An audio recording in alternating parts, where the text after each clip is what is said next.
খুব প্রয়োজন না থাকলে শ্রাবণ মাসের সোমবারে ট্রেনে বাসে চড়াটাই উচিত নয়। এত ভিড় হতে থাকে, অত্যধিক ভিড় হতে থাকে। শুধু ট্রেন বাস নয়, বাস স্ট্যান্ড, স্টেশন, সমস্ত জায়গায় অত্যধিক ভিড় হতে থাকে।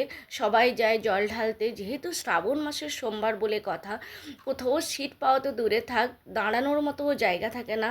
হাওড়া স্টেশনটাও তোমাদের সাথে শেয়ার করার চেষ্টা করছি। এখানেও কিন্তু প্রচুর পরিমাণে লোকজন আসছে যাচ্ছে, বাট লোক কিন্তু অত্যধিক আছে। আমাদের যেহেতু ট্রেন ছিল 12:30টার মধ্যে, আমাদেরকে ট্রেনে বসে যেতেই হবে। তো যার জন্য আমাদেরকে সকালবেলা বেরোতেই হয়েছে, কিছু করার নেই। কিন্তু যদি আমাদের সম্ভব হতো তাহলে কিন্তু আমরা সোমবারটাকে অ্যাভয়েড করতাম, কারণ এত ভিড় সত্যিকারে আমারও কোনো আইডিয়া ছিল না। তো ভাবলাম আমার মতন যাদের এখনও মনে হচ্ছে যে না নর্মাল একটা কোনো ব্যাপার নয়, তাদের জন্য ভাবলাম আজকের ব্লগটি শেয়ার করি যে ট্রেনে কিন্তু অত্যধিকভাবে ভিড় হয়েছিল। এটা হচ্ছে হাওড়া স্টেশন, যেখানে দেখো মানুষ মানে কাতারে কাতারে মানুষ, এত লোকজন, সবাই যাচ্ছে জল ঢালতে। তো আমাদের যেহেতু ট্রেন ছিল তাই আমরা একদম ভোরবেলা 5টা, 5:30টায় বেরিয়ে পড়েছিলাম। বাড়ির সামনে প্রচুর পরিমাণে জল জমে গেছে, খুব বৃষ্টি হচ্ছে, একদম মানে জলেই দাঁড়াতে হবে এরকম, এতটাই জল দাঁড়িয়ে গেছে। আমরা 5:30টাতে বেরিয়ে এসেছি। আমাদের বাড়ির সামনে যে লোকাল ট্রেন আছে সেই ট্রেনে আমরা যাব। তো তারপর আবার ট্রেন চেঞ্জ করব। আর সকালবেলা বৃষ্টি হচ্ছে, বেশ ভালো লাগে ওয়েদারটা, গ্রামের ওয়েদার বেশ ভালোই লাগে। আবার কবে আসা হবে জানি না। এখন আমরা অটো টোটোতে যাওয়া আসা করলেও যখন স্টেশনটা তৈরি হয়েছিল তখন কিন্তু আমরা হেঁটেই যেতাম। যাই হোক, এটা হচ্ছে আমাদের বাড়ির কাছে স্টেশন, খুব সুন্দর, সুজালপুর স্টেশন। আর এত সুন্দর স্টেশনটা আমার সবসময় মন কেড়ে নেয়, এত ভালো লাগে। একদম নিরিবিলি একটা জায়গা, কোনো স্টেশন মানে যে একটা লোকজনের ভিড় ওই রকম কিছু নয়। বেশ নিরিবিলি একটা জায়গায়, একটাই ট্রেন লাইন আছে, আর শেডও কিন্তু একটাই দেখতে পাচ্ছি, যার জন্য সবাই গিয়ে আমরা ওই একটা শেডের মধ্যেই ঢুকেছিলাম। তারপরে ট্রেন হলো, উঠে গেলাম। ভালোই বৃষ্টি হচ্ছে। তো যখন থেকে আমরা উঠেছি তখন থেকেই দেখছি যে লোকজন ওঠানামা করছে, মানে যারা জল ঢালতে যাবে বিশেষ করে এতটাই ভিড় হয়, সবাই মিলে বসে গেছে। থেকে বড় কথা হলো যে আমি কিন্তু নর্মাল বগিতে উঠতে পারিনি, ভেন্ডার যেখানে থাকে সেই জায়গাটাতে আমি উঠেছি। তো পরে নেমেও গেছি। তো যাই হোক, এত লোকজন আসছে মানে বলার মতো না। আমি তো দেখে অবাক হয়ে গেছি যে এত ভিড় সোমবারের দিনে। তো ওই জন্যই তোমাদেরকে বারবার বলছি, যদি খুব প্রয়োজন না থাকে তাহলে আমার মনে হয় সোমবার দিনটা এড়িয়ে যাওয়াই ভালো। আমার ট্রেন আছে তো কিচ্ছু করার নেই, আমাকে বেরোতেই হবে। এবং রাত্রিবেলা যদি বেরিয়ে যেতে পারতাম তাহলে হয়তো ভালো হতো, কিন্তু রাত্রে বেরিয়ে গেলে কী হতো, ওখানে আমাকে অনেকক্ষণ স্টেশনে বসে থাকতে হতো। যার জন্য আমি একটা টাইম ধরে বেরোচ্ছি। আর সবথেকে বড়ো কথা, আমাদের কাছে খাবার থাকে ট্রেনে খাওয়ার জন্য। তো রাত্রে বেরোলে সেই খাবারটা নষ্ট হয়ে যাবে, মোটামুটি একটা টাইম দেখে বেরোনোর দরকার।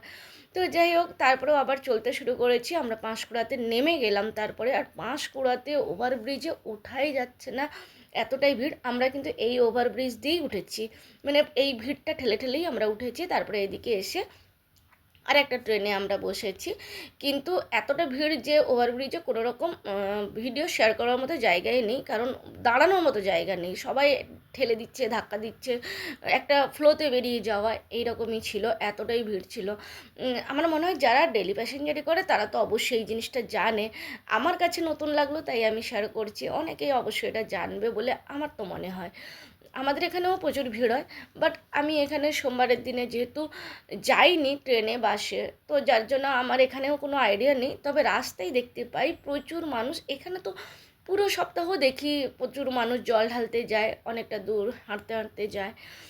তো যাই হোক, আমরা হাওড়া স্টেশনে গিয়ে টুকটাক কিছু একটা কিনে নেব খাওয়ার জন্য। ভাত তো অবশ্যই নিয়ে এসেছি, যেহেতু সোমবার নিরামিষের ব্যাপার একটা থাকে। তো ওই জন্য মা ভোরে রাত্রিবেলা না ঘুমিয়ে আমার জন্য রান্না করে দিয়েছে। আর খেতে, যাতে আমি ট্রেনে কিছু খেতে পারি, না হলে তো সোমবার বাইরে কিছু খেতেও পারবো না, বিনা পেঁয়াজ রসুনের তো কিছু পাওয়া যাবে না। আর আমরা নিরামিষ মানে পেঁয়াজ রসুন ছাড়াই আমরা মানি। তো যাই হোক, আর হাওড়া স্টেশনে কিন্তু অনেকটা দূরে আমাদেরকে ছেড়েছিল, মানে অনেকটা জায়গা দিয়ে ঘুরে তারপরে সেখানে মেট্রো স্টেশন দেখতে পেলাম, যেটা আমি এর আগে কখনো দেখেছিলাম না। মানে অন্যান্য জায়গায় দেখেছি, হাওড়াতে কোথায় হয়েছে সেটা দেখেছিলাম না। তো হাওড়ার মেট্রো স্টেশনটা আজকেই দেখলাম, কারণ অনেকটা দূরে আমাদেরকে কোন একটা প্ল্যাটফর্মে ছেড়েছিল।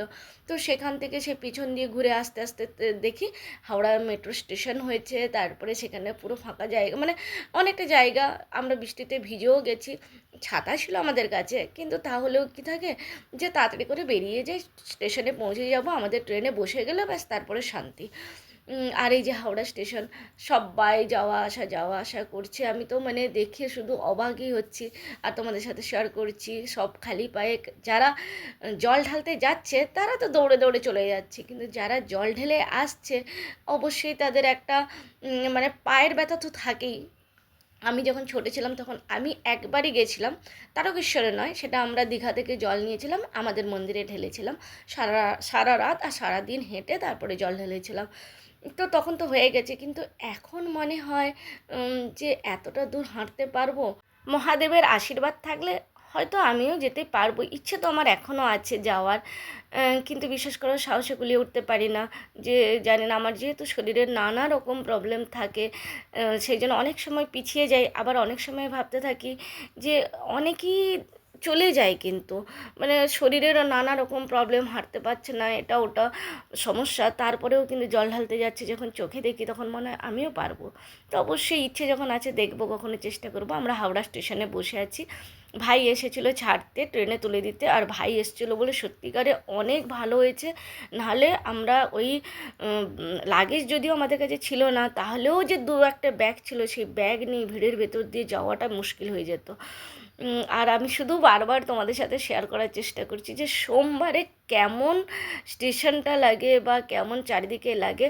আর বাসেও প্রচুর ভিড় থাকে, মানে স্টেশনে এই ব্যাপার, মানে বাসেও ভিড় আছে। যাই হোক, এবারে আমাদের ট্রেন এসে যাবে, এই যে ট্রেনটা ঢুকছে লোকাল ট্রেন, এইটা বেরোবে, দিলে আমাদের ট্রেনটা ঢুকে যাবে। আর আমি এই প্রথমবার অন্য ট্রেনে যাচ্ছি, মানে নর্মালি আমি হাওড়া শিপ্রা এক্সপ্রেসে যাওয়া আসা করি, যেটা আমাদের জন্য সুবিধা হয়, একদম ইন্দোরে ছেড়ে দেয়। কিন্তু এবারে আমরা আর্জেন্ট গেছিলাম, ফ্লাইটে গেছিলাম, তোমরা সবাই জানো। তো এবারে শিপ্রাতে এত তাড়াতাড়ি তো টিকিট কনফার্ম হবে না, তাই আমরা হাওড়া ভোপাল সেটা ধরে তারপরে আমরা যাব। আর ভোপাল থেকে আবার কেমন করে গেলাম সেটা তো তোমাদের সাথে পরের ব্লগে শেয়ার করব। আর বিশ্বাস করো, ট্রেনটা এত সুন্দর, আমার এত ভালো লেগেছে ট্রেনটা, মানে একদম কোনো ঝুট ঝামেলা নেই। অনেক সময় আমরা দেখেছি যে ট্রেনের বগির মধ্যে অনেক লোকজন ভিড় হয়ে যায়, মানে অনেক রকম প্রবলেম থাকে।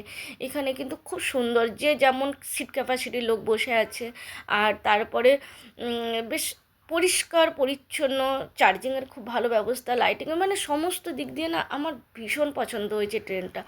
তো শুধু আমাদের ভোপাল থেকে ইন্দোর আবার যেতে হবে, তাই আমরা চেষ্টা করব, যদি শিপ্রা না পাই তাহলে আবার ওইটাতেই যাব। তো যাই হোক, কেমন লাগলো বলো আমার আজকের ব্লগ। এখানে আমরা স্টেশন থেকে নিয়েছিলাম কিছু চিকেনেরই, হ্যাঁ সোমবার তাও চিকেন নিয়েছি, কারণ আমার জন্য নয়, ছেলের জন্য। ছেলে এত দিন মানে পেঁয়াজ রসুন তো দূরে থাক, আমার তেল হলুদও খাওয়া বারণ ছিল, তাই এত দিন তেল হলুদ রসুন মাছ মাংস ডিম কিচ্ছু খায়নি। তো তাই ছেলেকে বললাম, আর বাঙালি কিছু যদি এখানে খেতে পাওয়া যায়, এরপরে তো আমরা কবে আসবো জানি না, বাঙালি সব খাবার কবে খাবো তারও কোনো ঠিক নেই। তাই ছেলেকে বললাম তুই নিয়ে নে, যাই তোর খাওয়ার ইচ্ছা হচ্ছে তুই নিয়ে নে। তো সেই জন্যই ছেলে মোটামুটি টুকটাক সে তার নিয়েছে, তার যা যা ভালো লাগে, ওখানে অনেক রকম খাবার ছিল, তার যা যা ভালো লাগে নিয়েছে। তো যাই হোক বন্ধুরা, কেমন লাগলো বলো আমার আজকের ব্লগ। যদি তোমাদের ভালো লাগে তাহলে অবশ্যই লাইক কমেন্ট করবে। আবার আসবো নতুন একটা ব্লগ নিয়ে, ততক্ষণ ভালো থেকো, সুস্থ থেকো, সাবধানে থাকো, টাটা বাই বাই।